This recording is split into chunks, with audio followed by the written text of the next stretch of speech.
आज की सबसे बड़ी खबर, वोटर आईडी आधार जोड़ने में ईसी का नया पेंच, वोटरों की मुश्किल बढ़ेगी। जी हां, चुनाव आयोग ने एक ऐसा प्रस्ताव लाया है जो मतदाताओं के लिए नई चुनौती बन सकता है। क्या वोटर आईडी से आधार को जोड़ना इतना आसान है?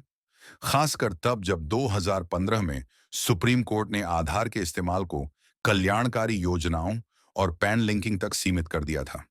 क्या स्वैच्छिक बताकर इसे आधार से जोड़ा जा सकता है? एक सवाल यह भी है कि जब वोटर के आधार नंबर देना स्वैच्छिक है, तो तरह तरह के नियम लगाने की कोशिश क्यों हो रही है? तो चलिए इस खबर को समझते हैं। क्या है मामला और क्यों मचा है हंगामा? बात शुरू होती है आधार नंबर से। चुनाव आयोग कहता है कि वोटर आईडी को आधार से जोड़ना पूरी तरह स्वैच्छिक है, लेकिन अब एक नया नियम लाने की तैयारी है। अगर आप अपने आधार नंबर को साझा नहीं करना चाहते, तो आपको निर्वाचन रजिस्ट्रीकरण अधिकारी यानी ईआरओ के सामने खुद जाकर बताना पड़ेगा कि ऐसा क्यों। द इंडियन एक्सप्रेस की रिपोर्ट कहती है कि ये कदम इसलिए उठाया जा रहा है ताकि आयोग सुप्रीम कोर्ट में अपने दावे को मजबूत कर सके कि आधार देना वैकल्पिक है। लेकिन सवाल ये है, अगर ये वैकल्पिक है, तो इतने नियम कायदे क्यों? अभी तक 66 करोड़ से ज्यादा मतदाताओं ने स्वेच्छा से अपने आधार नंबर दिए हैं, लेकिन देश में कुल 98 करोड़ वोटर हैं, यानी करीब 32 करोड़ लोगों ने अभी तक ये जानकारी नहीं दी।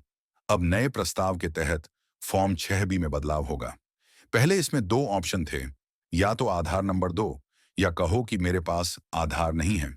लेकिन सुप्रीम कोर्ट में याचिका हुई कि ये दूसरा ऑप्शन लोगों को मजबूर करता है झूठ बोलने के लिए। तो अब इसे हटाया जा रहा है। नया नियम कहता है, आधार नहीं देना चाहते तो वैकल्पिक दस्तावेज दो और ईआरओ के सामने हाजिरी भरो। ये प्रस्ताव 18 मार्च को हुई एक हाई लेवल मीटिंग में बना, जिसमें गृह मंत्रालय, विधि मंत्रालय, आईटी मंत्रालय और यूआईडीएआई के बड़े अधिकारी शामिल थे। इसे बिहार के अगले विधानसभा चुनाव से पहले लागू करने की तैयारी है। लेकिन सोचिए जरा, अगर लाखों लोग आधार नहीं देना चाहते, तो क्या हर किसी को ईआरओ के दफ्तर के चक्कर लगाने पड़ेंगे? खासकर गांव देहात में, जहां ऑफिस तक पहुंचना भी मुश्किल है। विपक्षी गठबंधन इंडिया पहले ही मतदाता सूचियों में गड़बड़ी का आरोप लगा रहा है। ऊपर से 2015 में सुप्रीम कोर्ट ने आधार को सिर्फ कल्याणकारी योजनाओं और पैन लिंकिंग तक सीमित किया था। फिर ये जोर जबरदस्ती क्यों? विशेषज्ञ कहते हैं कि ये गोपनीयता के अधिकार पर सवाल उठा सकता है। अगर कोई आधार न होने की वजह से वोट से वंचित हुआ, तो क्या होगा? तो क्या ये नियम वाकई मतदाताओं की सुविधा के लिए है, या अनजाने में आधार को अनिवार्य बनाने की कोशिश? चुनाव आयोग का कहना है कि वो पारदर्शिता और स्वैच्छिकता को बनाए रखना चाहता है।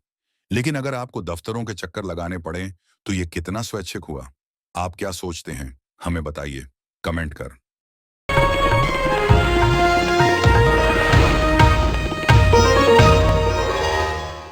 Copyright disclaimer under Section 107 of the Copyright Act 1976. Allowance is made for fair use for purposes such as criticism, comment, news reporting, scholarship, and research.